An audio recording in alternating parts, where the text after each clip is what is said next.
পাগলের সুখ মনে মনে। শাহনেজ রিপন হচ্ছে ডিরেক্টর।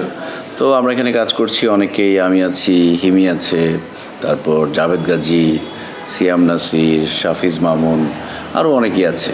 আরও কয়েকজন ডিরেক্টর অভিনয় করছেন এখানে। সব কিছু মিলে সুন্দর একটা পরিবেশ। নাটকের গল্পটা হচ্ছে পাগলের সুখ মনে মনে।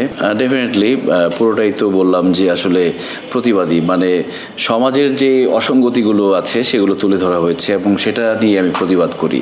তো এখানে তো আসলে মানুষ অনেক মেসেজ পাবে নাটকটা দেখলে। ব্যক্তি জীবনে আসলে সবার মধ্যেই প্রতিবাদটা থাকে, কিন্তু হয়তো সবসময় প্রকাশ পায় না। কিন্তু আমার কাছে মনে হয় যে প্রত্যেকটা মানুষেরই আসলে সমাজে যেসব অসঙ্গতি আছে সেটার ক্ষেত্রে প্রতিবাদ করা উচিত। সেটা যদি না পারে তাহলে এটা এক ধরনের ব্যর্থতা বলবো।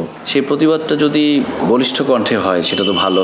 অনেক সময় আসলে পরিস্থিতি, তারপর পরিবেশের জন্য মানুষ প্রতিবাদ করতে পারে না, মানুষ ওটাকে ইগনোর করে যায় যে থাক, আমি কিছু না বলি, অন্য আরেকজন হয়তো কিছু বলবে। এভাবে আসলে ওই অন্যায়গুলোকে ছাড় দেওয়া হয়। কিন্তু আমি মনে করি যে কোনো অন্যায় দেখলে, অসঙ্গতি দেখলে সবারই সবার জায়গা থেকে প্রতিবাদ করা উচিত। কালবেলা তো বরাবরই খুব সুন্দর সুন্দর নিউজ করে আসছে। কালবেলার অনেক দর্শক আছে, ভিউ দেখলে বোঝা যায় যে তাদের কন্টেন্টগুলোতে অনেক ভিউ হয়। সো এই দর্শকগুলো এখন একটা নতুন স্বাদ পাবে যে কালবেলা নতুন করে নাটক নিয়ে আসছে।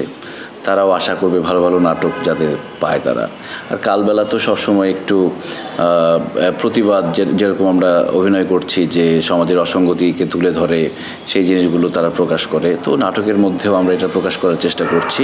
তো আমার মনে হয় যে কালবেলার দর্শকরা আমাদের নাটকগুলো পছন্দ করবে এবং আমার যারা দর্শক আছে আশা করি তারাও কালবেলার দর্শকদের সাথে একাত্মতা প্রকাশ করবে এবং একসাথেই সব নাটকগুলো দেখবে, তাদের ভালো লাগা খারাপ লাগা প্রকাশ করবে।